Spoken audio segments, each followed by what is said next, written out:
All right, what's going on, my friends? It's now 3 o'clock. Chad here. The Trailblazers are in action tonight. They host the LA Clippers. Tonight's game is the biggest game of the season. It's for all the marbles. The winner will be the 8th seed in the Western Conference play-in tournament, and the loser will be 9th. Tip-off scheduled for 7. Chris Burkhardt will have game day live at 5 from Moda Center. Shaedon Sharpe and Vit Krejci expected to play in the game. Travis Demers is going to join me live here at Moda Center coming up at 3:20.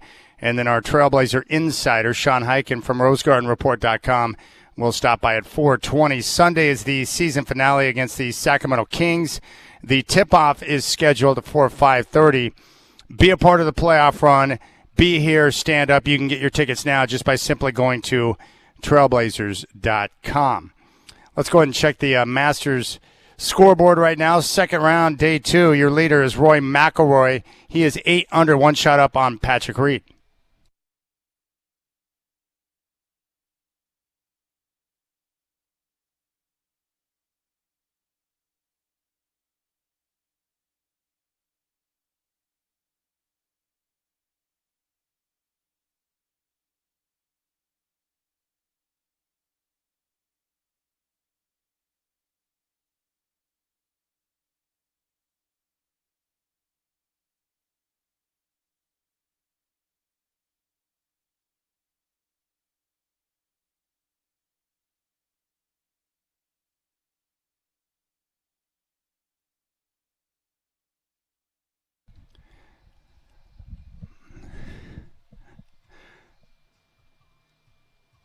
All right, what's going on, my friends? Rip City Drive. I am back after 3 days off. And my voice, I don't know if it's 100%, but it's close to 100%. It's been a while since I've had total loss of all voice function, but that took place on Monday when I was down at Spirit Mountain Casino, your place to bet on college sports. And I was down there Sunday, and I stayed there on Sunday night because I had the Final Four show coming up on Monday morning. Well, on Sunday night, as I was hosting the drawings, jumping to the driver's seat, I noticed that my voice was starting to fade. And I had that sensation that my body wasn't right, that I was getting sick, that something was wrong. I think you can relate to that. The older you get, you start to get in fairly good tune with your body, and you start to know when something's just a little bit off. And by the time I woke up on Monday morning, my voice was pretty much gone. I had some type of congestion that was in my throat. I don't know if it was allergies or sinus or a combination or whatever the case may be, but that stuff was in there. And there was no one there that could fill in and do the show for me on Monday, so I had to force my way through the program, and as a result, I lost my voice. So I was sitting there at the casino watching the title game on Monday night. Blazers are playing in Denver against the Nuggets, and people were coming up to me, and I couldn't say a word to them.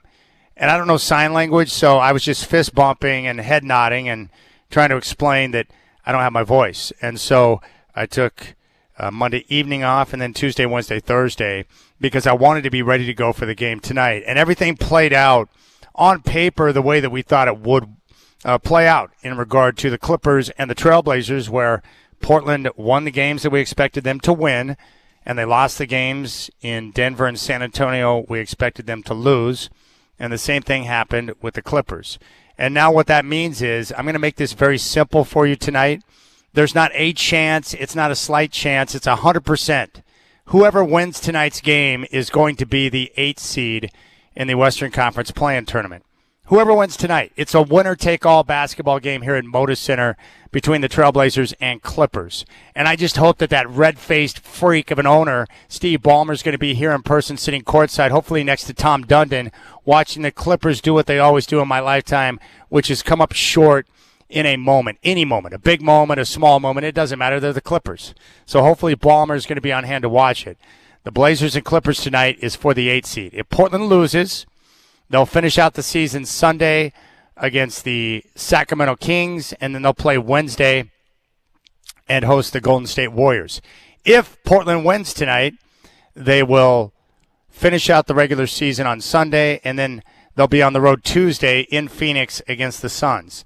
Now, for those of you who care about the Trailblazers making the playoffs, being a playoff team, this game is critical because if you win tonight and you're in the 7-8 playing game, you get two games to win one to become a part of the playoffs. If they go to Phoenix on Tuesday and win, they're the 7th seed and they'll play the San Antonio Spurs in round number 1. If they lose the game and then win on Friday here at Moda Center against the Clippers or the Warriors, they'd be the 8th seed and take on the Oklahoma City Thunder. So no matter which direction they go, 7 or 8, it's going to be tough because the Spurs and the Thunder are head and shoulders above the majority of teams in the Western Conference. Maybe Denver might, make a claim to that spot, but the Thunder and Spurs have been the two best teams in the conference throughout the course of the year. But that's ultimately what's at stake. And so that's why tonight's game is important. And being in that 9-10 matchup, not ideal. You would get to host a playoff game. I had this guy, Jeffrey, reach out to me today. He's like, I don't know what to think about tonight's game. I really want the Blazers to play the Warriors in the play-in. I'm like, who gives a rip who they play? You want the best possible chance to get into the playoffs. So the Blazers are going to need to win tonight, and it's going to require a similar effort to what we saw in L.A. about 2 weeks ago when the Blazers went down there and won what was at the time the biggest game of the season, 114-104. They're going to need to defend. They're going to need to rebound, and we'll talk to Travis about this in a few minutes, but they're also going to need to really hustle and play with the same type of grit and determination to get to those 50-50 balls, which they did in L.A. at Intuit Dome. So that's where we're at. Blazers-Clippers tonight, tip-off at 7, and it's for all the marbles. The winner will be the 8 seed. The loser will be the 9, and that's what's at stake tonight, which is going to be pretty awesome. So I'm feeling pretty good. My voice is back. I can talk. I know it was a blessing for the majority of people in my life that I was unable to talk for a few days, but I'm back. I've got to share this story because I'm pretty excited about it. In fact, I can't honestly say that I remember the last time that I was really proud of my son. But 2 days ago, my mind was literally blown by my son. So I mentioned this before with Isaac and his autism. He has a difficult time finding his place in this world because, as you know, the world is not set up for people with special needs. People aren't comfortable being around people who are different. People don't like people that look different, that act different, that communicate differently. They just don't like it, And unfortunately for Isaac, he cares about, making friends and being socially active. The problem is he's not very good at, face-to-face interaction because he doesn't understand societal norms maybe the way that you and I do. And so it's always been a struggle. And the same thing with, work, trying to figure out what type of job would be good for Isaac and his special needs. And, we have tried. We've worked with, the state. They have these job coaches to try and help with placement. But I just don't think Isaac could be at a spot for, 6, 7, 8 hours and be able to focus. Heck, I don't even think he could focus on a task for maybe 2.5, 3 hours. That's how difficult it is for him. And so it would probably take a special owner or a business or someone that has the time and the patience and the ability to hire someone with, autism, that's on the spectrum, that has special needs, that doesn't communicate like a normal person, whatever the heck normal is. Well, anyways, I got home the other night, and I was like, hey, what's up, Isaac? And he goes, oh, it's all good. I've had a great day. I'm like, really? He goes, I got a job. I'm like, what do you mean you got a job? And he's like, yeah, I do Uber Eats now.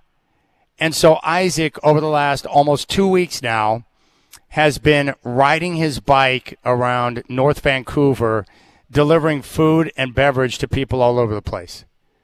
Now, he has a driver's license, but he's not comfortable or hasn't yet taken off on that first drive by himself. He's had his license for a long time, but he's been using his bike, and he loves it. And I'm thinking to myself, when he told me this, I was looking at him, I was astonished. I'm like, how? How'd this happen? He set it up himself. He got things connected through the app all by himself. He didn't ask for any assistance. He did not require any help. He just did it and started doing it. And now he's been doing it for a week or just a little over a week, and he's making money, and he's having a blast. And I'm just mad because it's perfect for him. And I didn't even think of the job, nor did it ever cross my mind as like, that's the perfect job because, as you know, whether you deliver packages for Amazon or maybe it's Uber Eats or you're an Uber driver, whatever, the reason why this is perfect for Isaac is that he can schedule the trips he wants. He can work as much as he wants, and it involves all of the things that he loves more than anything. One, moving around town and being on the go. He loves being on a bike, in a car, walking. It doesn't matter. He loves to be mobile and bump around town. He does not like to be static and sit still. He also enjoys getting the exercise and the activity, but more importantly, this gives him an opportunity to interact with some individuals along the way as he's going through his routes. And then on top of that, he gets money. He does like money, like a lot of people. And so now he is making money and tucking it away. And yesterday, he worked 11 hours. I didn't ask him how much money he made, but I know he put 11 hours in, just working his ass off. And the great part about this is that he's got something where he can focus in that he enjoys.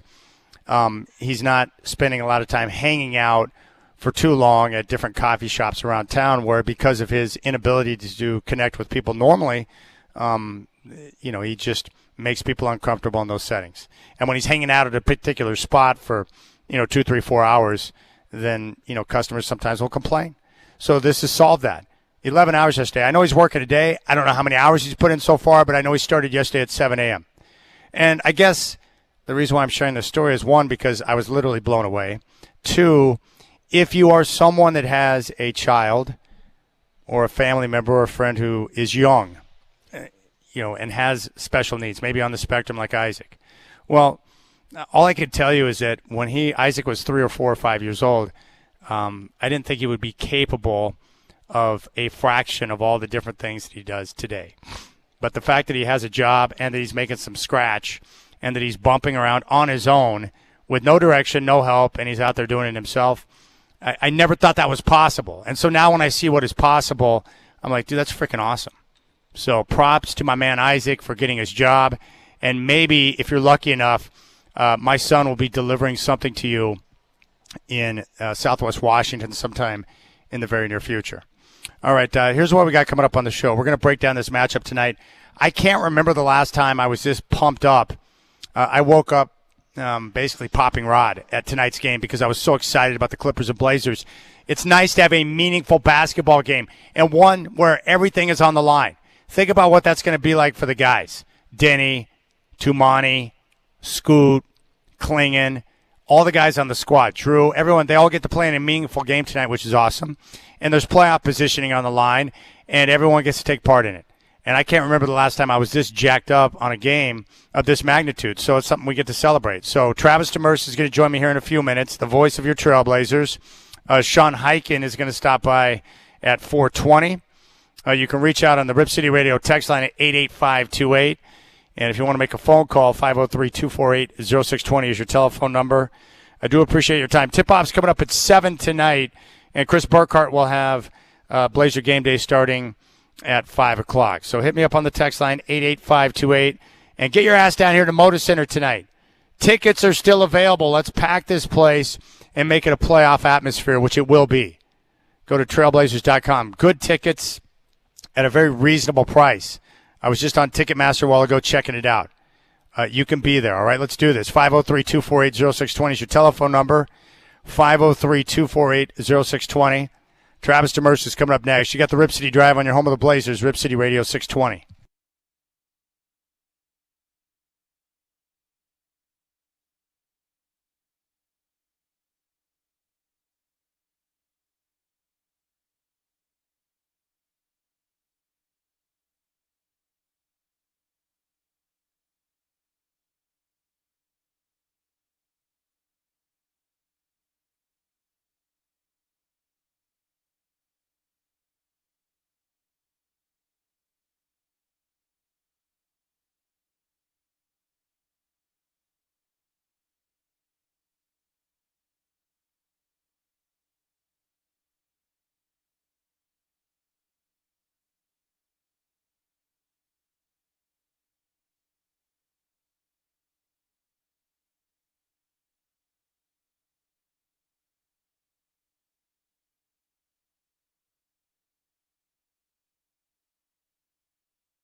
All right, this is freaking awesome. I got the voice of your Trailblazers with me right now, my buddy Travis Demers, sitting up with me in section 330.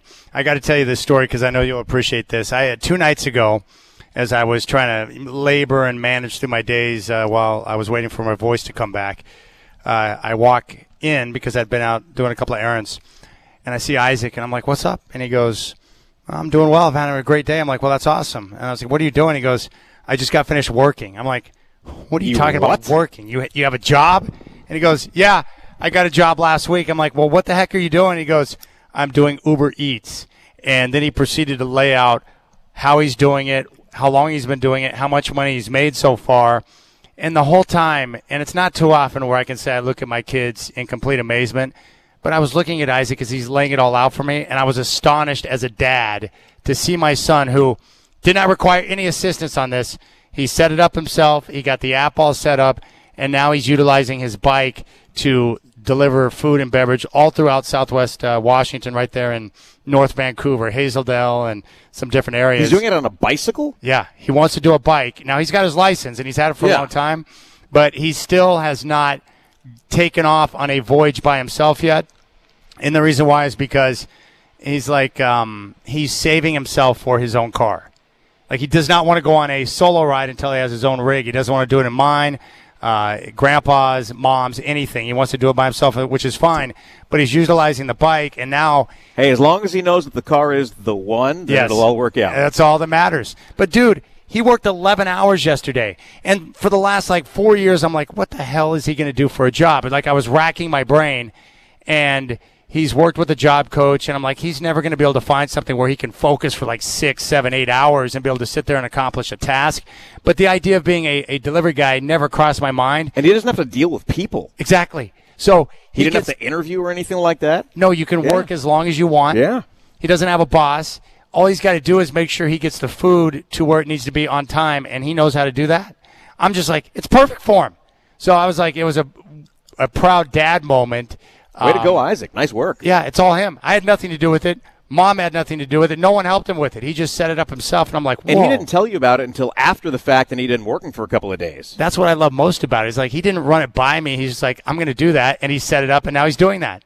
That's awesome, man. I know. So I'm like, well, if I'm going to give it another few weeks, and if he's continuing to grind and do it the way he is, I think I may invest in getting him one of those I don't know what you call them, but like an e-bike or whatever it is where you don't have to pedal. You can actually, it's like powered, battery powered. Yeah.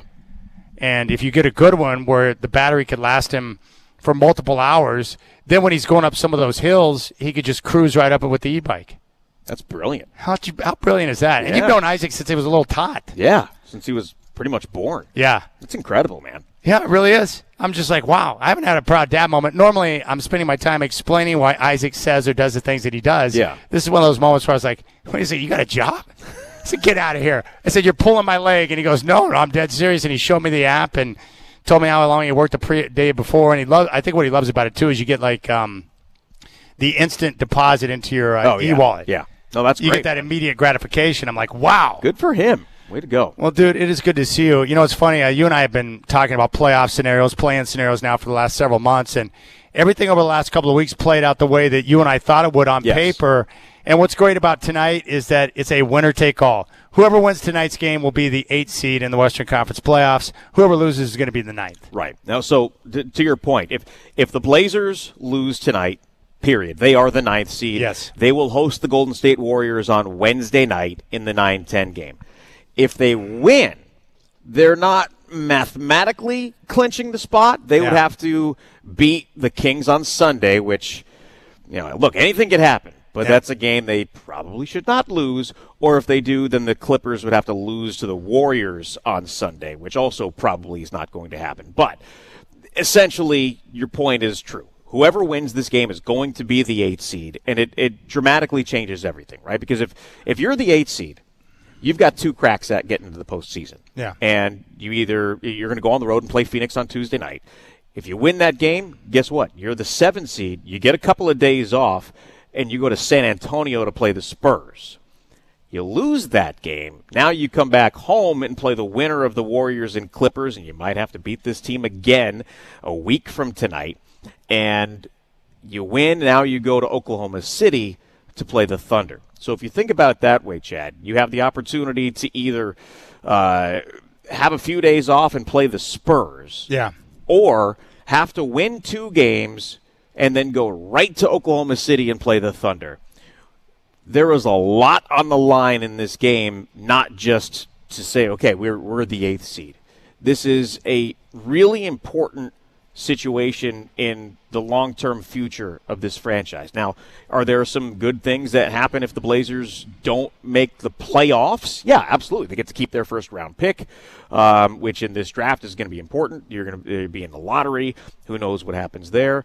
But the playoff experience is so important. And you look at the games the last couple of weeks that they have treated like playoff games. The way that they handled themselves into a dome against the Clippers was really important for the development of some of these guys. Look at what Scoot did in that game. He was huge in that game. Those types of things, you don't know what it is until you experience it. And I know there are a lot of fans out there who discount that and say, well, whatever, I'd rather we had the pick. We need more talent on this team. Yeah, this team does need to add more talent. There's no question about that. Everyone has acknowledged that. But the playoff experience is not something that you can manufacture. The only way to get that is by experiencing it. And yes, this last week or two has been that. The play-in games will be that. And then having the opportunity to have actual NBA playoff games for some of these guys. And also what it does too is it opens up excuse me. It opens up the flexibility of what they can do with their draft picks. Because if they don't convey this year's first-round pick to the Bulls, you still have 2 more years of sitting on that and not being able to move future first-round picks that belong to you. And having the ability in this market to be able to have more flexibility with your draft picks in terms of trades, it is really important in terms of building your roster. Well, you and I talked about the keys to the game. Really the keys over the last 3 weeks, 4 weeks have been the same, right? It's limiting turnovers, offensive rebounding, staying connected on defense. And I really looked at the numbers. The Trailblazers over the last 7-8 games have been great defensively. I think it's going to come down to defensive rebounding. But when I was talking about the game earlier to you, you said, and don't forget about the 50-50 balls. And that was one thing that jumped out to you and I in that game down at Intuit Dome, was just the way that all 5 guys on the floor were scrambling with that effort to go after those loose balls, and they were successful. They played with balls, Chad. Yeah. I mean, really, that's the best way that I can describe it. Is it a little crude? Yeah, maybe, but that's what it was. They played with balls in a way that I haven't seen them play before. They were diving after things. Yeah. They were, making the extra effort. The play that Matisse Thybulle had off the jump ball with a second on the shot clock to just throw it up and get the bucket to go, making those extra plays. Not turning the ball over. Obviously making some shots helped, but those types of things, those offensive rebounds, when the defense battles for 24 seconds and gets a stop, and then you get the ball back, and then you miss a shot again and get the ball back again, those are things that just completely demoralize your opponent. And those are the types of things that have helped the Blazers win, despite the fact that they are, near the bottom of the league in terms of three-point shooting. Aside from Kawhi, who are the guys on the Clippers roster that Portland has got the limit tonight? Well, I think this is a deep team. It's obviously a very different team than we saw with James Harden, right? Because you had 2 guys who could just ISO you to death and then make a shot with a hand in your face, right? Kawhi can still do that, of course. I don't know that there's a better mid-range shooter in the NBA than Kawhi Leonard. He is unbelievable, and statistically, he's having the best year of his career. He has been that good this season. But you look at what Darius Garland has done on this team. It's been good. Yeah, and so you lose James Harden, who's clearly a Hall of Famer, but you get a young guy who is. Look, he's shot 50% from 3 as a Clipper. That's pretty good. We're not talking about a small sample size. We're talking about 2 months' worth. He can score. He can defend. He's athletic. Obviously, what he can do. Brook Lopez, if you remember back in December, hit 9 threes in this building against the Blazers. Benedict Mathurin has not shot well from beyond the arc, but you look at the numbers that he's putting up. He has been incredible off the bench. And this Clippers team went from, one of the weakest benches in terms of production in the league to top 5 in the league in terms of bench production. They don't have as much size as they did earlier in the year. They moved on from Zubats to get Matherin. But, Brook Lopez is still a very good center. They don't have a ton of size off the bench, but they're a good defensive team. Chris Dunn, who, when I saw him here in Portland, looked like he didn't belong in the NBA anymore. Now, you look at what he's done. He's the only Clipper who's played in every single game this season. He has been locked in on defense. Derrick Jones Jr., incredibly athletic. He's been great for them. He really has been. So this Clippers team is really good. Yeah, they started 6-21, and it was bad. A lot of that is because Kawhi missed 10 games, and in that stretch they went 1-9 and then was on a minutes restriction. Once he came back fully and was in his full run of minutes, that's when they started to play good basketball. So they're 35 and 18. Yeah, 35 and 18 over that stretch. Yeah. That's pretty damn good. That is pretty good. It would look like, based on past patterns with the injury report, there's a good chance Vit Krejci and Shaedon Sharpe are going to play tonight. I'm pretty excited about that. Yeah, I did not expect Shaedon to come back before the end of the year, so the fact that he might play before the end of the season is a nice little boost. Yeah. Shaedon has been wanting to get back out there, right? I really haven't heard much about Vit. But with Shaedon, yeah, you want him to be available tonight, but there is that another shot maker. That element of, getting back into the flow of things, and you need time. So whether that's just Sunday or tonight and Sunday, you think about this, Chad, and basically for the last couple of months, this team in one way or another has been without two of their top three scorers. Yeah. Okay? Whether it's been Jeremy Grant and Shaedon Sharpe or Denny Avdia in that mix. When Denny was out, Drew and Jeremy were shooting lights out, both over 40% from three. Yeah, phenomenal. Stretch. So with Jeremy out, you've had other guys. Kamara has been fantastic. To get Shaedon back and add some more offense to this team, because there have been some lineups that have been out there based on players that are healthy that we've looked at in the last couple of weeks, and it's like, where is the offense going to come from now? You get another guy who can do that, awesome. To your point, though, about the trends that we have seen, I do think there is something to that. But is tonight the night you want to bring Shaedon back?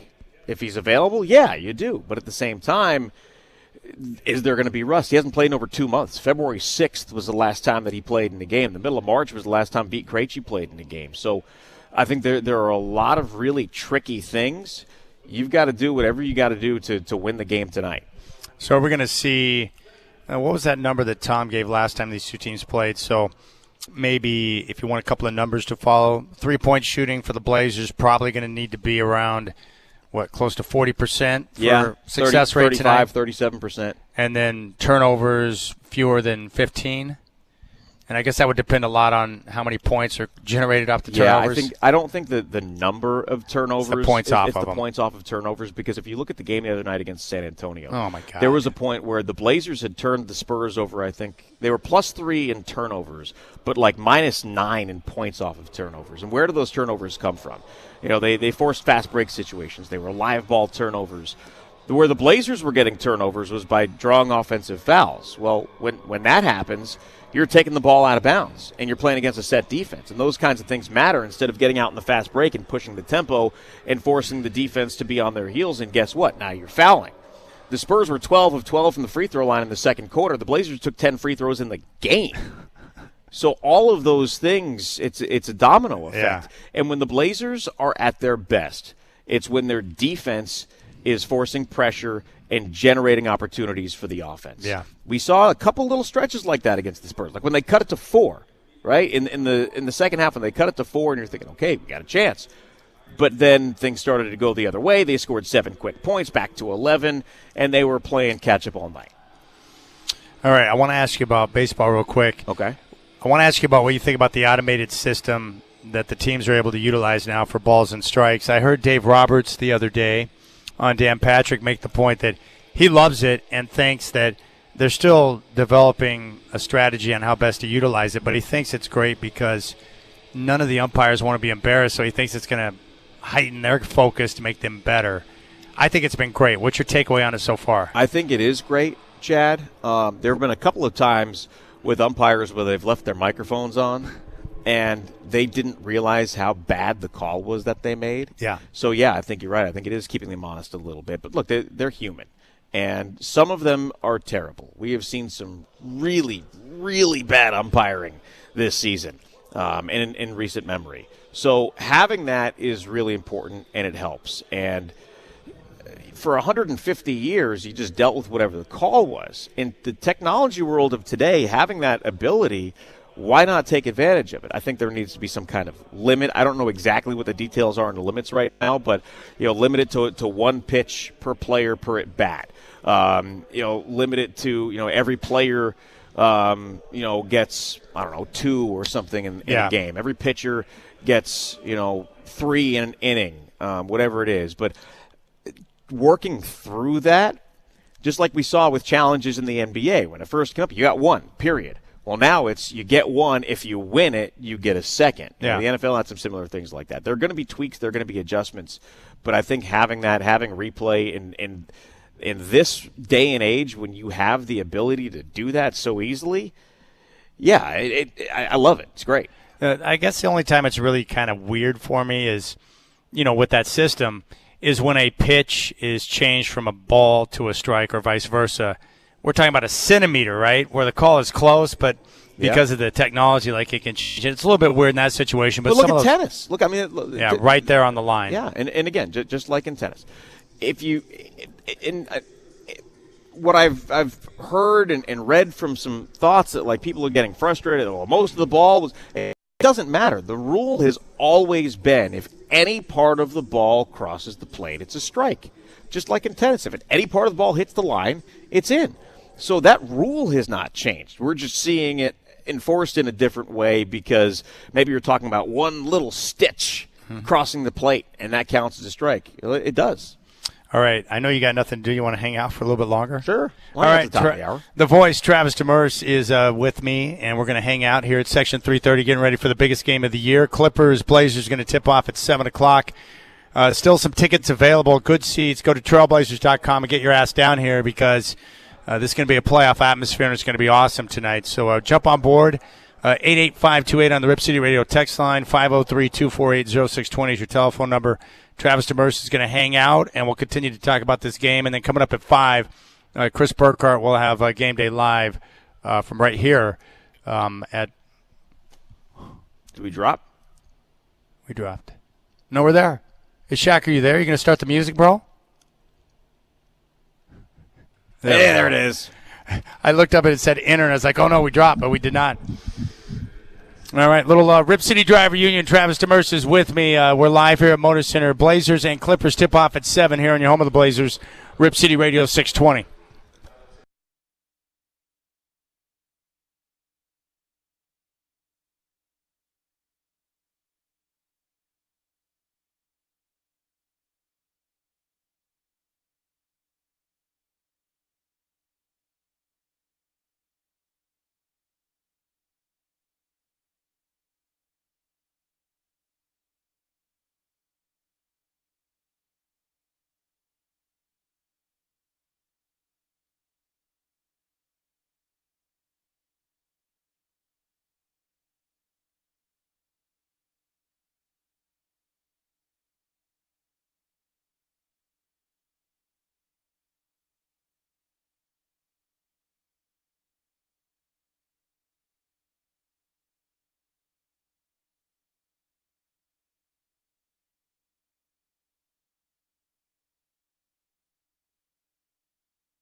All right, Travis Demers is hanging out with me. It's a little Rip City Drive reunion. Rip City Drive with Travis and Chad, live from Moda Center, getting ready for the Blazers and Clippers coming up at 7 o'clock. So if you want to chime in, you can do so. In fact, let's go out there right now. Mary Lou wants to chime in. Mary Lou, welcome to the Rip City Drive with Travis and Chad. What's on your mind?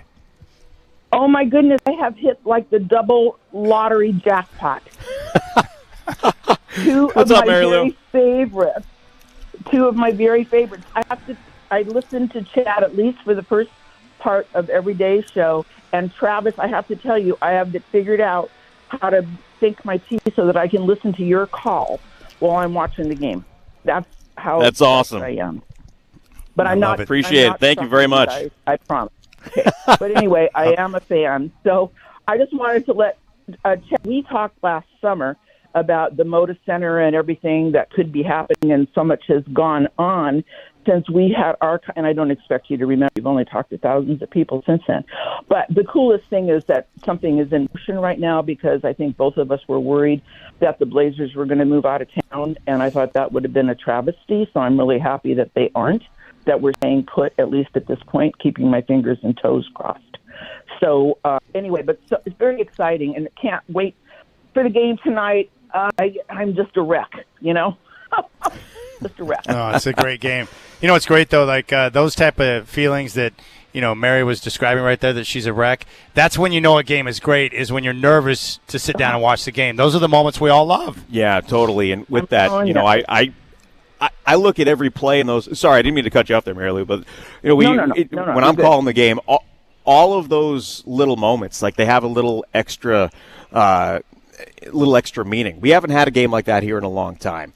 But those playoff games, those big moments, there's an anxiety, a tension that you can't duplicate anywhere else. Whether you're watching the game or listening to the game, calling the game, playing in the game, those moments are extra special. And we haven't had many in a long time, and this is awesome.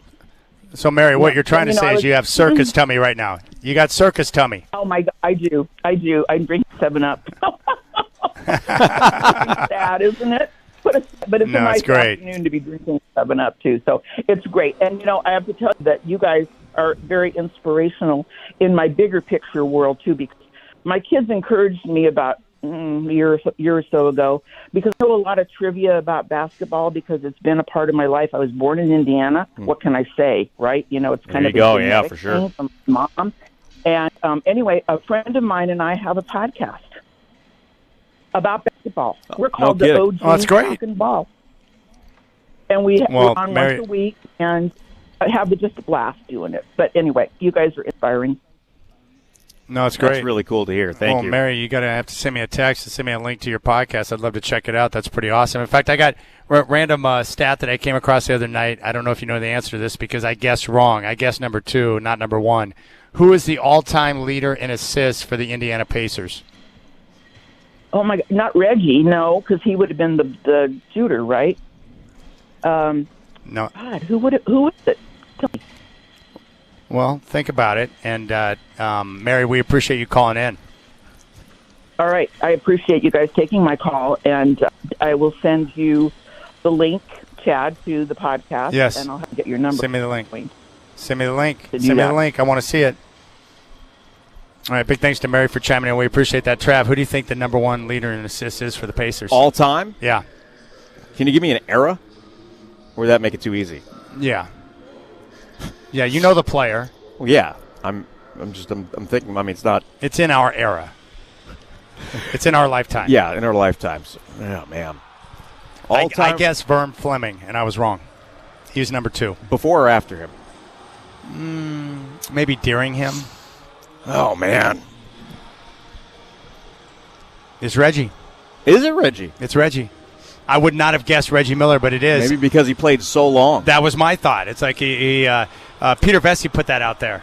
And I was like, it's Vern Fleming. It's the only guy that came to mind that had played long enough at that position. But no, Reggie. But I guess that's because of duration. Thinking is who else had played that long for that team at that position? I'm like, not Mark Jackson. Halliburton hasn't been there long enough. I'm just trying to think of other point guards that they're just nobody had that kind of longevity, I guess. I know. I don't even know who the all-time leader in assists is for the Trailblazers. Is it Dame? Is it Terry Porter? That's a great question. I would think it's Terry Porter. Yeah, my guess would be Terry Porter because of his duration and the position he played. Yeah. But Dame's got a lot of time under his belt too. Yeah.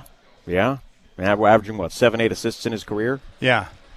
But Terry Porter was, big-time assist guy for an extended period of time. I don't know. I like those type of random – I know you're into random stats, Oh, of course too. I am. You know that. But, in fact, what was the stat you dropped on me today that some people may not know, but who does a really good job of defending Kawhi Leonard? Yeah, this is interesting. This season, statistically, the best defender against Kawhi Leonard this season with a minimum of 40 plays defended is Chris Murray in the entire NBA. That's an awesome stat. Yeah. Because if you tell me that, I'm like, come on, man. But no, that is true. And the great thing about the Blazers, you're talking about the Clippers' depth. Both teams have pretty good depth. And so with the Blazers, it's nice to have Drew Holiday or Chris Murray. I always believe that you're never going to completely stop a guy like Kawhi, but if you can throw many different looks at him to make life a little bit tougher on him. Well, take him out of the game, and the Blazers essentially did that, early and late. He had a good second and third quarter, but down there in L.A. a couple weeks ago, he was taken out of the game for big chunks, and he was not the one that was making plays for them down the stretch. And when you're able to do that, yeah, obviously they've got other guys who can do it too, but when you take their best player out of the game in that way, now other guys are in situations that they normally aren't in, and you're just taking their best weapon away. I looked this up. You probably know this, but Kawhi Leonard's hands, biggest in the history of the NBA. In the history, I knew they were huge. Yeah, that's why they call them the Claw. I didn't know they were the biggest in the history of the league. Yeah, I looked it up. I want to see his hands next to Giannis's hands because his hands are massive. Have you ever shook Giannis's hand? No. Yeah, he's got massive hands. But you know what it's like? Is we've met so many either current or former athletes. Like when you shake hands with somebody, if you are if you have average size hands and you shake hands with somebody that has like massive hands like that, you feel like a child. Like Dave Wilcox. Remember the first time that I shook his hand? Yeah. Like his fingertips went up to my elbow. Like his hands were so massive that like my arm disappeared. It's pretty amazing. So it says right here, comparison, despite only being 6'7", his hands are larger than many 7-footers and are often compared to the legendary hand size of Michael Jordan. And, yeah, you're right. He's got the nickname the Claw. I did not know that he had the nickname the Claw, but that's pretty amazing. Yeah, and that's why, because his hands are so giant. But, like, you look at Giannis, you're taking a free throw, and it'd be like us playing beer pong. Dude. But there is an advantage that Scoot's got pretty big hands. Like, I think it was that game against the Pelicans here last week where Denny threw a sweet bounce pass on the break, and he put it right out in front. But because Scoot's got such big hands, he clawed it with one hand and immediately elevated and threw it down for the dunk. He can do that. And it really does make a difference because this was something that Michael Holton used to point out, and it actually comes into play tonight a little bit when Derrick Jones Jr. played for the Blazers. Yeah.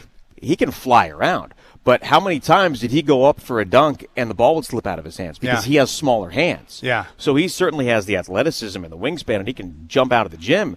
But when your hands are smaller and you can't grip the ball like that, it makes it more challenging. All right, Travis Demers is with us. I'm going to try and get him to hang out for another 15 minutes or so. Sean Highkin will stop by at 4:20 to give us some insight. Our Trailblazer insider from Rose Garden Report. Tip-off is coming up at 7. Blazers Clippers here from Moda Center.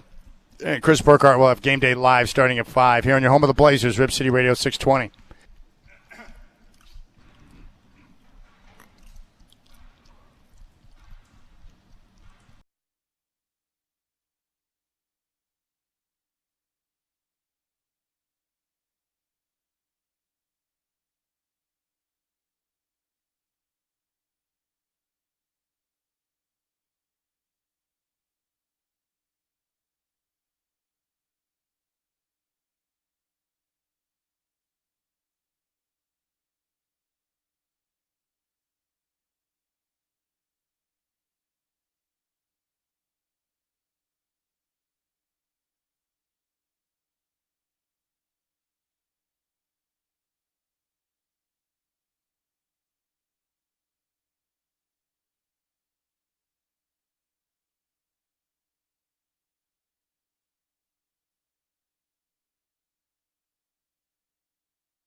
All right, 4 o'clock chat here. Trailblazers are in action tonight. They host the LA Clippers. Tonight's game is the biggest of the season. The winner will be the 8th seed in the Western Conference play-in tournament, and the loser will be 9th.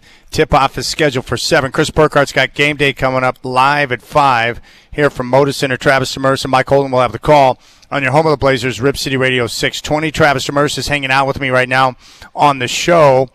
And then at 4:20, Sean Highkin will stop by, our Trailblazer insider from Rose Garden reports. Sunday's the season finale, 5:30 tip against the Kings. It's Fan Appreciation Day. Go to trailblazers.com/fan to get tickets for that game. If you want to reach out, you can find us on the Rip City Radio text line at 88528. More with Travis Demers when we come back on the Rip City Drive.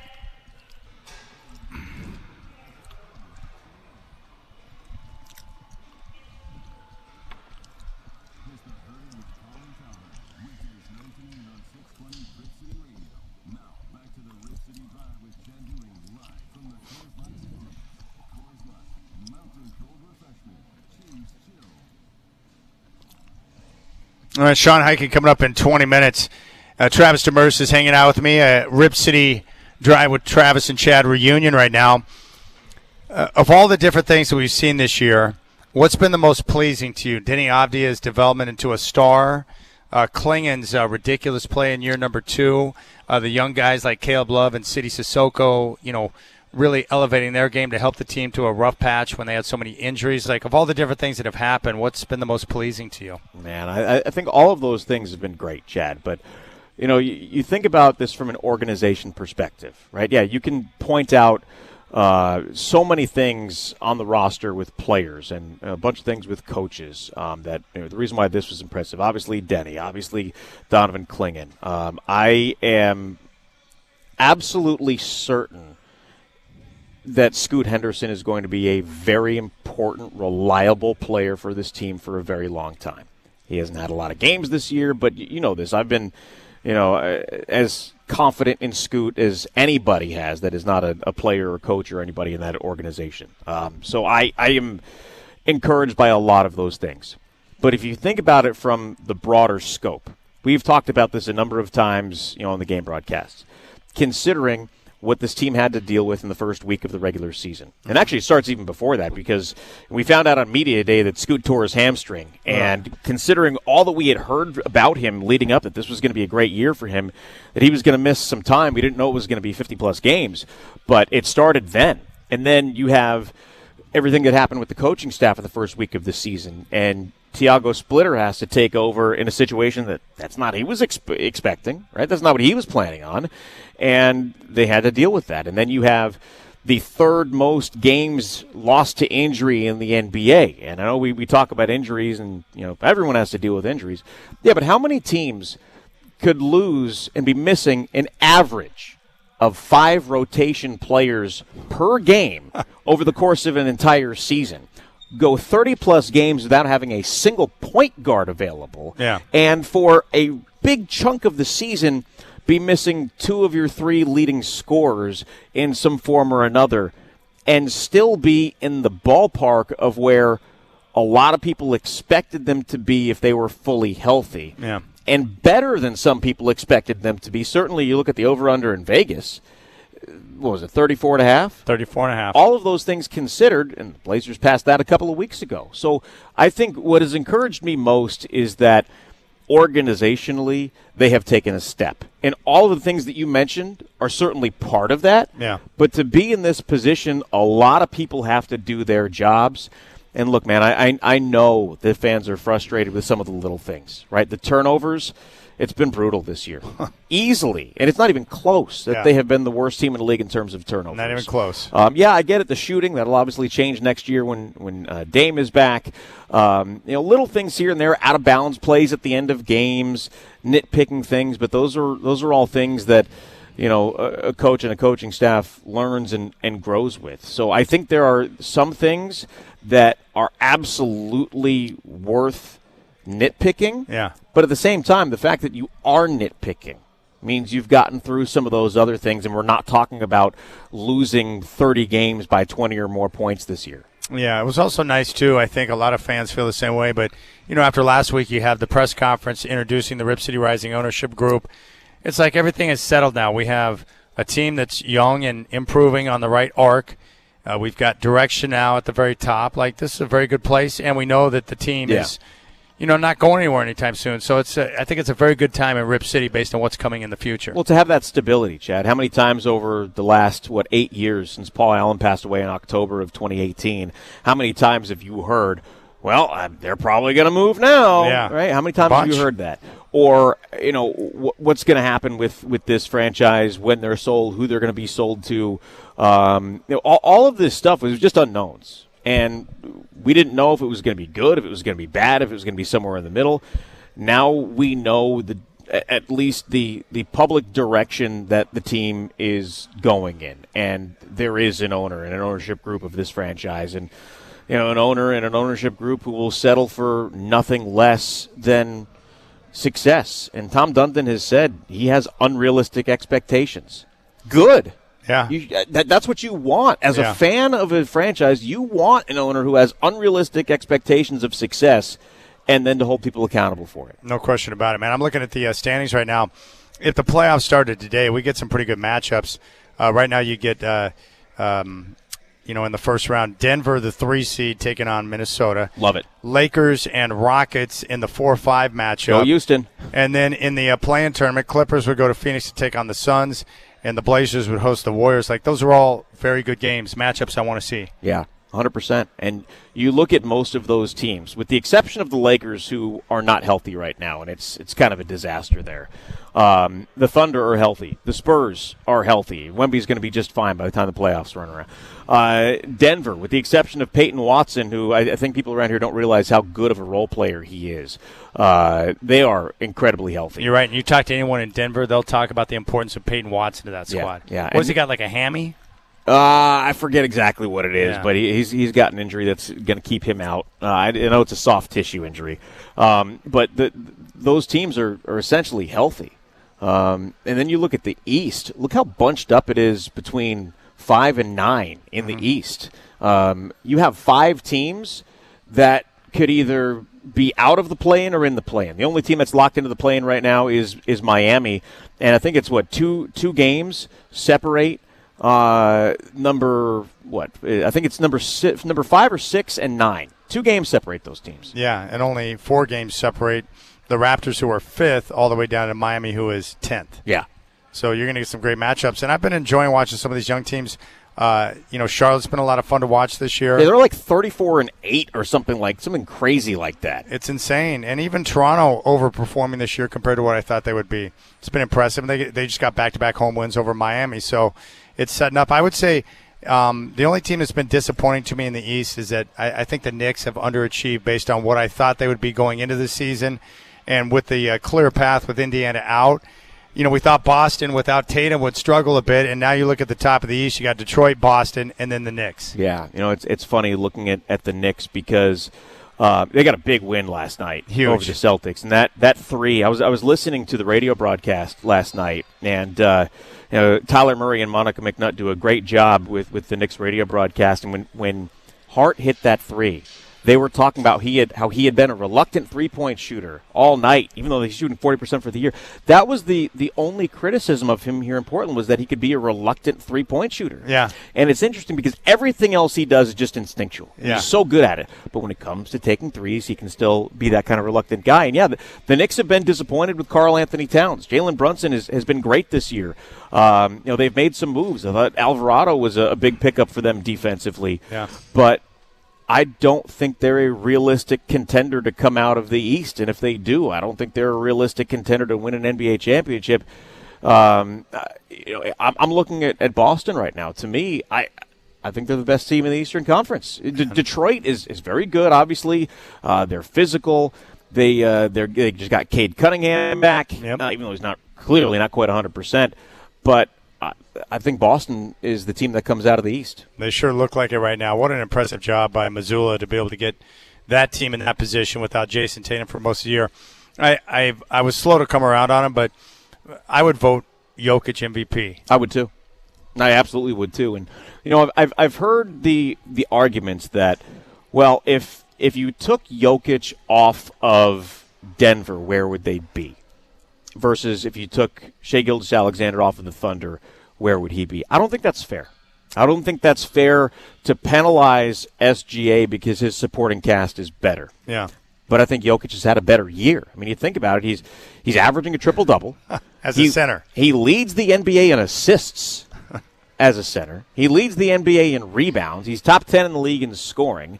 And that team is playing unbelievable basketball right now. Yes, if you want to look at it and say most valuable player in the NBA and look at the word valuable, that's not what it is. It's the best player in the league. It's not most valuable.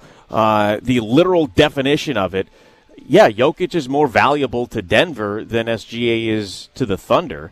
I wouldn't penalize SGA for that, but I think Jokic has been the best player in the NBA this year. Yeah, and a lot of times we don't have an offensive MVP award in the NBA. We have a Defensive Player of the Year award, Comeback Player of the Year award, or is it Most Improved? One of those. Most Improved. Yeah, I think there is also, I think, a Comeback Player of the Year, but it's they have Most Improved. And they have the Sixth Man, which would probably go to what's his name from San Antonio, right? Keldon Johnson. Yeah, he'd certainly be in that conversation. He's in that conversation. Yeah. So a lot of times you're going to get that player, but I just think a center averaging a triple-double, that's insanity in back-to-back years. Yeah, it's crazy. Jokic is.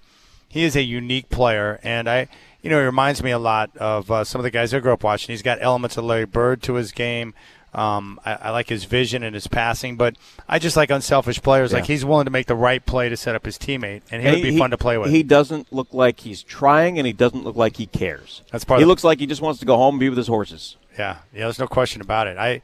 He's really tough. I haven't seen too many centers that can run the pick and roll at the top like a point guard. Yeah, but he does it. And if he needs to play down low and back up his defender, play with his back to the basket, he can do that. He's great at starting the break. Yeah, he's a terrific player. I really like him. And as I've gotten a chance to hear from him and understand his approach and the way he communicates, like he is kind of funny too. So he's a good one. He's a classic, and we're fortunate because Portland and Denver have had a chance to play a lot of games over the last several years. Including in the postseason, which we've had a chance to watch him play a lot, which has been great. Yeah. To me, is SGA having a great year? Yeah, he's having an awesome year. But there's no question in my mind, if I had a vote, I would vote for Jokic. I looked it up. Terry Porter right now, 5,319, all-time leader in assists for the Trailblazers. Dame sits, 200 assists behind him, 5,151. 200 assists behind him? Okay. So if Dame plays less than 200. Even 60 games next year, he'll pass him. Yeah, so Dame will eventually become the all-time assist leader, followed by Clyde the Glide, Damon, and our guy Rod Strickland. Go Sharks. Yeah, that's right. LIU, baby. Dude, thanks for coming out and hanging out with me, man. Yeah. I appreciate it. Travis Demers, the voice of your Trailblazers, will be on the call tonight with Michael Holden, tip-off at 7 o'clock. Have fun tonight, man. It's going to be I will see you quick question for you. When you're given stories about players throughout the course of the game on either side, do you look that up yourself, or do you get I do everything guys? Myself. 100%. I like some of the tidbits you had in there. Yeah, I got all that stuff in there ready to roll. I do all of it myself. All right, Travis Demers will have the call tonight. Sean Hykins coming up next. You got the Rip City Drive.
Like when you put out that report on Tuesday, I was like, whoa, that's awesome. I was shocked by it. Yeah. Makes it fun. I didn't expect to see Shaedon again.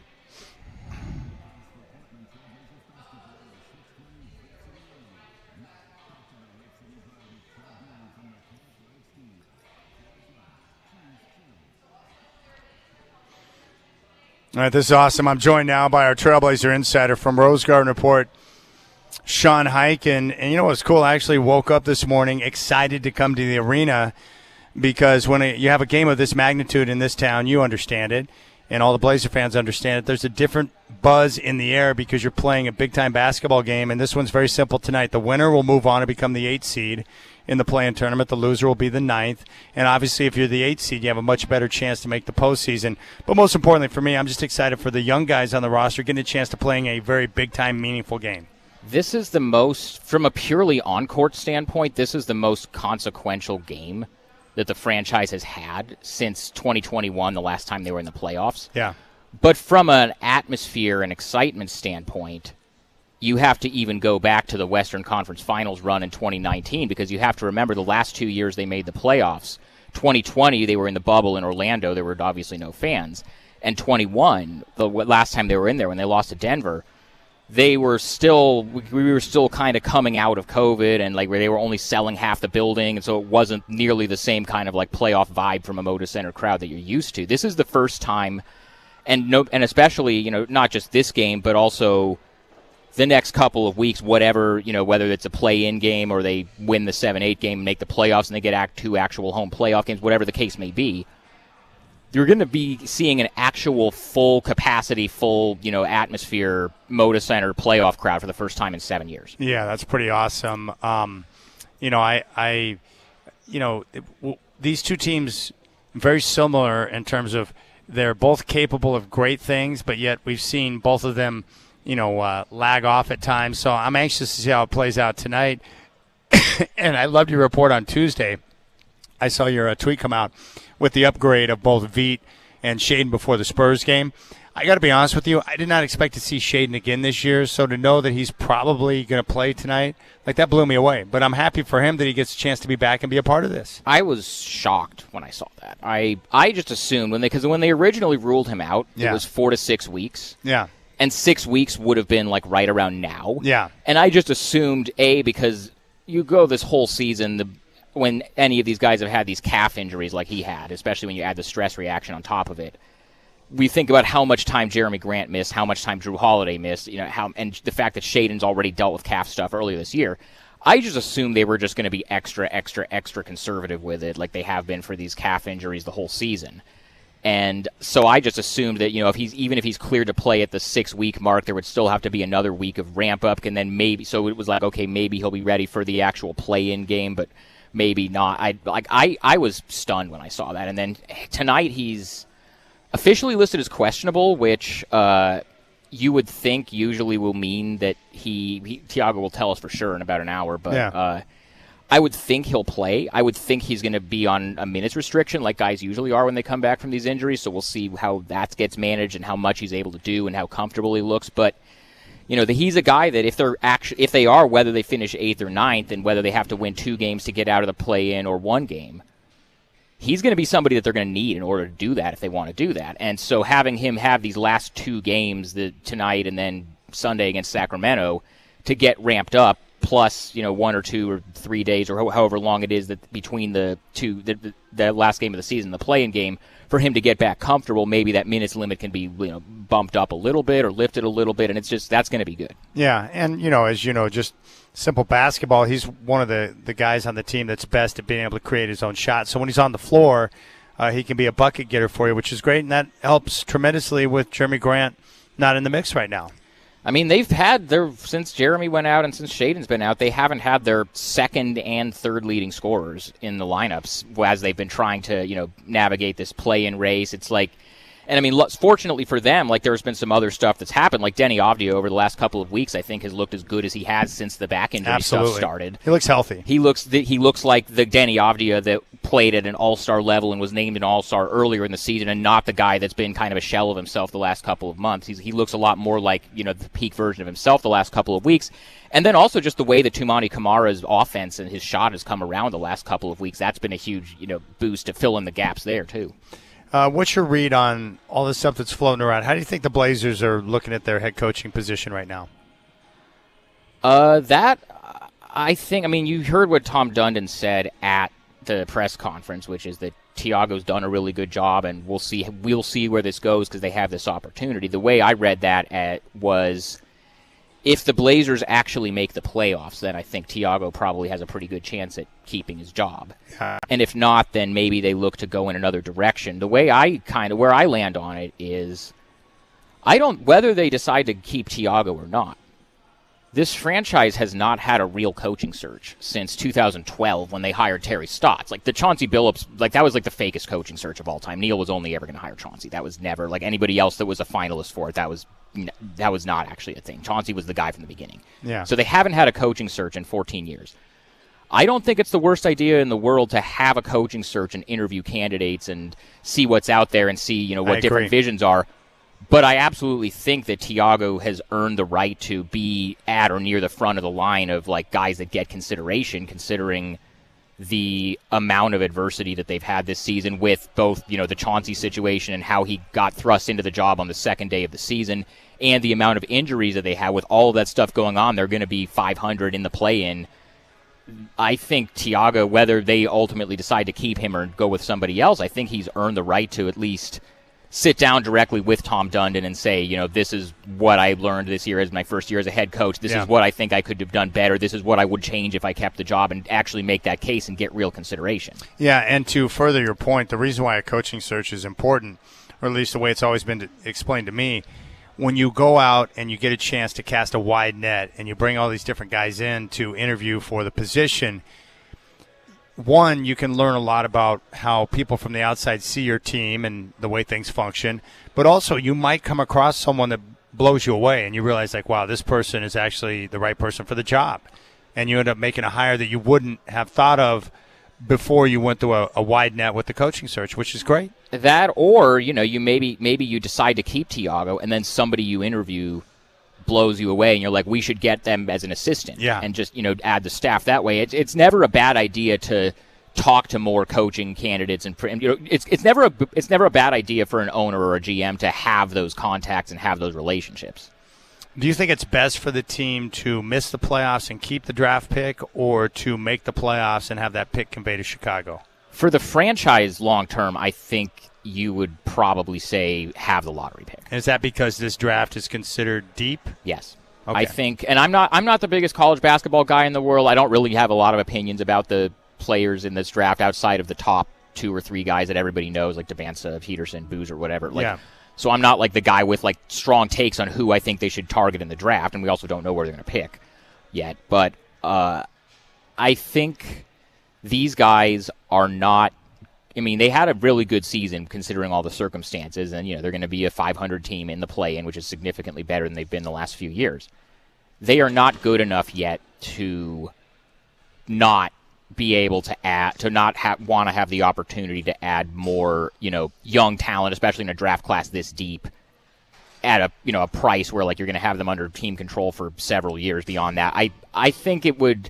Obviously, I think we've talked about this before, Chad. It's a win-win where it's it would be great to see these guys, Denny Avdia play in his first playoff game, Toumani Camara play in his first playoff game, all these other guys get that experience. We all know they're going to get smashed by Oklahoma City in the first round if they make the playoffs, or San Antonio. Those are just better. Maybe they'd get a game against one of those teams, but those are way better teams. We just saw them lose to San Antonio without Wemby and without Stephon Castle. Those teams are not even the same zip code as these guys. And so as much as it would be cool for them to make the playoffs and say they made the playoffs, I think long term you want to keep the draft pick, and next year the draft class supposedly is not nearly as strong as this draft class. So if you give Chicago the 20th pick in next year's draft, then fine, whatever. But I think, and to be clear, I don't think they would ever do anything to like influence the outcome in that way. But I think I genuinely think everybody in the organization would be happy to make the playoffs or happy to keep the lottery pick. But I think, just for me speaking personally, my opinion about what is best for the franchise, I think it would be better for them to have the lottery pick. Yeah, and with that said, they're going to do everything they can to make the playoffs. Absolutely. I mean, because what I just said about Thiago, you think Thiago knows that if they make the playoffs, he has a better chance of keeping his job. Like some of these other players, like if they make the playoffs, they have if you're Scoot or Shaden or some of these guys where like we think they're part of the young core, but we don't know that. If they play well in the play-in and they make the playoffs, they're more likely to, not get traded. Or in Scoot's case, he has an extension eligibility coming up this summer. Like a good playoff run would help him there. Yeah, and the very basic that people forget about sometimes, when you make the postseason, you get at least 2 more home playoff games. Yep. That's a lot of revenue for the franchise. And I think the guy that just bought the team probably would like that. Yeah, because that's ticket sales, that's parking, that's concessions, that's everything. Yeah, I mean, Tom Dundon just bought the team. I think he'd like to have that. Well, they're guaranteed to have at least one home postseason game. If they lose tonight, they'll have the 9-10 game at home against Golden State on Wednesday. If they get the 7-8 game, that game is in Phoenix. If they lose that game, they get a home play-in game. If they win that game, then they play San Antonio in the second round and get games 3 and 4 at home. So there's going to be at least one game more of like gate revenue and all that stuff beyond Sunday's season finale in Sacramento. Yeah. I can't remember. Do you have an MVP vote? No. Okay. Never have. Who would get your vote this year?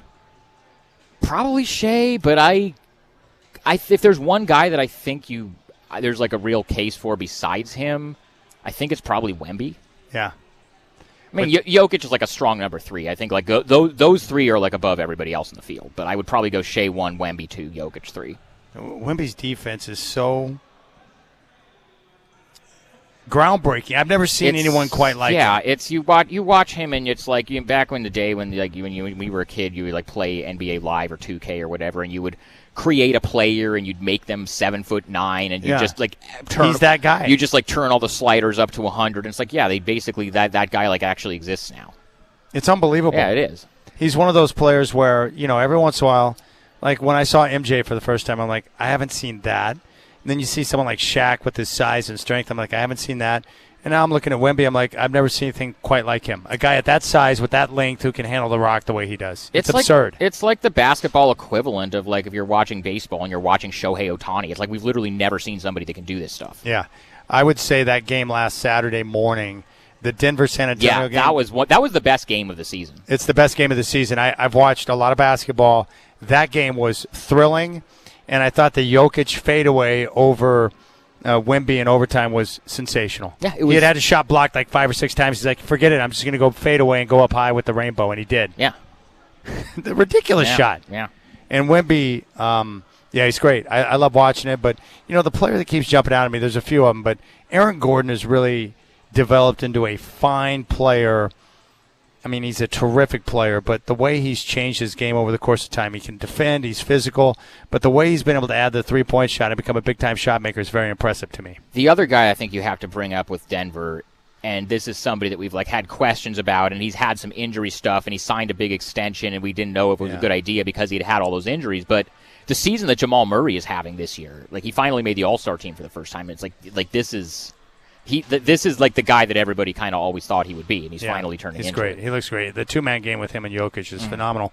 What's the latest with the Fire and everything you've been covering with the WNBA? Well, they had the expansion draft on Friday. Seemed like it went well. The free agency is going on as we speak. We don't really know anything about what's going on with that as far as it's not like the NBA where Shams is leaking everything right away. Tomorrow is the day that contracts can officially be signed, so we're probably going to find some more stuff out about that tomorrow. Okay. Draft is Monday, and then training camp starts next Sunday, the 19th. Okay, so we're close. It's close. And they'll be playing at Moda Center for this year, yes, okay. and then. Once the renovations start, they'll temporarily move over to the Coliseum for a few years while that's going on in the summer. And then what will the Blazers – I'm assuming they'll play here during the renovations? Yeah, because they're going to be doing it during the NBA offseason. Okay. They're going to do it They're specifically going to do the renovations. It's like Utah did the same thing when they renovated the Jazz Arena. Yeah. They did it over the course of 2 or 3 NBA offseason, and they just didn't like that. Those 3 summers when the NBA team wasn't playing, they just didn't book any concerts there. They didn't book any other events, and they just worked on the building for those 3 summers from the end of the NBA season to the start of training camp. All right. What is the most interesting aspect of tonight's game for you? Like, what are you going to be paying attention to with the Clippers and Blazers tonight? I just want to see how the Clippers come out. Like we've talked to death about like what the Blazers have to do in this game and like what we've seen from them. You know the Clippers are going to come out better than they did in the last game. Like 100%. There's like the The Blazers will get the best version of LA. They will, and it's like you look at the Clippers have been in games with these types of stakes before. Like a lot of the players on that team have been in games with these types of stakes before. The Clippers, as great as Denny Avdija has been this season, the Clippers have the best player in this matchup in Kawhi Leonard. 100%. The Clippers have the better. I mean, as good as a job as Thiago has done, who do you trust more in one of these games, Thiago or Ty Lue? I think they have that advantage. These guys beat them on their home floor in what was a must-win game. Now, both teams are treating this as a must-win game, and one of these teams has more experience playing in these must-win games than the other one does. So that the Clippers are it's gonna be like, as much as like we're talking about what this means to the Blazers and to the franchise, and like this is a must-win game for them. This is a must-win game for the Clippers too, and I think they're gonna come out with a much better effort than they did in the last game. So tonight, Drew Holiday's the only guy who will be playing for Portland that has like extensive playoff experience, right? Well, I mean, when you talk about like multiple championships, Rob yes, Williams. but Rob played in the finals with the Celtics in That's 22. Right. Rob will. Jeremy Grant was on that. He was on the He was on some of those Oklahoma City teams that made kind of deep runs with like the Russ era, like after KD left. He was on the Denver team that made the Western Conference Finals in 2020 in the bubble. So they have guys that have, even like Matisse Thybulle has played in some playoff series with the Sixers. So like it's not a whole roster of guys who have never been here before.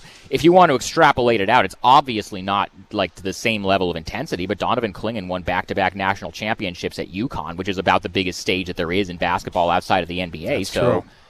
And the coach as a player won a championship in San Antonio and made some playoff runs with the Spurs. So it's not like all of these guys are 22 and none of them have ever played in any kind of game of consequence. There are guys on the team that have been there before. Interesting that the league, every team's playing tonight. Every team will play on Sunday. Yep. No games tomorrow. Yep. That's probably a lot of that, I think, is because on the last day of the season. Well, first of all, like all the games are kind of scheduled at the same time because they don't want anybody to be like box score watching and trying to manipulate like the score to try to get a certain playoff seed. Yeah. And I think part of it, and this is also really smart, is they don't want anybody in the last day of the season when all these seedings are on the line. They don't want any teams to be like on the second game of a back-to-back. Yeah. They want everybody to like have as much of like their full strength or their guys, and which is going to be hilarious because these guys, the 2 games, we're talking about tonight's game being, but like it's within the realm of possibility that the Blazers win tonight, and then on Sunday they lose and the Clippers win, and then the Clippers finish with a better record. But we're talking about tonight deciding it because we're just assuming that both of the teams are going to win on Sunday because the Blazers are playing the Kings, who are the worst team in the NBA and have absolutely nothing to play for. The Clippers are playing the Warriors, who are locked into 10th, and they're probably going to rest their guys ahead of the play-in game. Yeah. So we're just assuming that both the Blazers and the Clippers are going to win their final game of the regular season on Sunday, and there's not going to be much drama in either case. So tonight is really what it all comes down to. It's all about this game tonight. It's going to be huge. Sean Highkin is with us. Anything else you need to get out before I let you go? No, we not covered really. it all. Yeah. All right. Enjoy the game, my friend. Yep. I'll see you on Sunday. And that's Sean Highkin, Rose Garden Report. Check him out. He does the best job in town of covering your Trailblazers. So check out rosegardenreport.com. Chris Burkhardt will join me coming up next, and we'll get his take on the game tonight and a little preview of Blazers game day. I appreciate you. Tip-off coming up at 7 here on Rip City Radio 620.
tweet out that they were at like 19,000.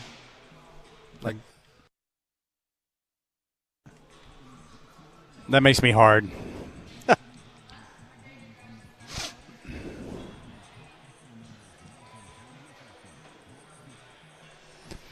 All right, my brother Chris Burkhart is here. I told Sean this and Travis. I woke up excited to come down here today because tonight is the type of games I live for. It's very simple. If the thought of a game gives you circus tummy, that's when you know it's a good basketball game. Tonight's game gives me circus tummy, and I can't wait to watch it. You're not the only one. I've seen quite a few people on social and other group chats I'm in post about how this is the first time in a long time they've been excited and looking forward to a game, and I hope the atmosphere is electric inside Moda tonight. Yeah, it's going to be awesome. I can't wait. I don't know what to think about. I don't know how the game's going to play out. These two teams, it's going to be close. That much I can guarantee you, and I think it's going to come down to all those details that we talked about. Turnovers, three-point percentage, missed free throws, like all the little margin areas that we've talked about. Tonight is a perfect example of why those are going to be important. No, absolutely, Chad, and I do feel over the last handful of games they've been better in those areas. It is sad when you go, and was it San Antonio game? They had 16 turnovers, which is fewer than their season average, but it's still more than any other team averages. That's brutal. But they've been focused and playing good ball. That's what it took to get that win in L.A. And then you look at those two games against Denver and San Antonio, and they didn't lose those games because they played bad. They've lost plenty of games this year because they played bad. Those two weren't two of them. No.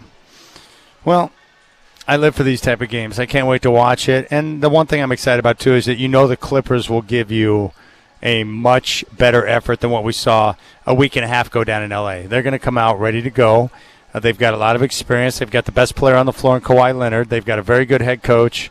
Like, the Blazers are going to get everything they could want and some more tonight, which is good because that means all the young guys on the team get a chance to go through a playoff-type basketball game. I love that. It's the same reason we wanted to be in the play-in, right? If you get through the play-in, great, you get more experience. We're not talking about a chance to win a championship realistically, but getting into the play-in, you're going to have that playoff-type atmosphere, and you're going to get that much-needed experience. Tonight's going to be like that. I hope this is the type of game, and I hate having to put this out there, Chad. I hope this is the type of game that the NBA and the officiating crew understand what's on the line and let them play a little bit. There's been a lot of games lately where the officials have kind of made themselves the star of the show. Both ways. It's not leaning one way. It's just been bad. The officiating sucks dong. I don't know any other way to describe it other than that they're terrible. And I don't – it's on a nightly basis. And that's why I give out my disclaimer. Look, I just assume every night the officiating is going to be hot trash because it is, so I don't lose my mind. And the problem is that here's what bothers me the most.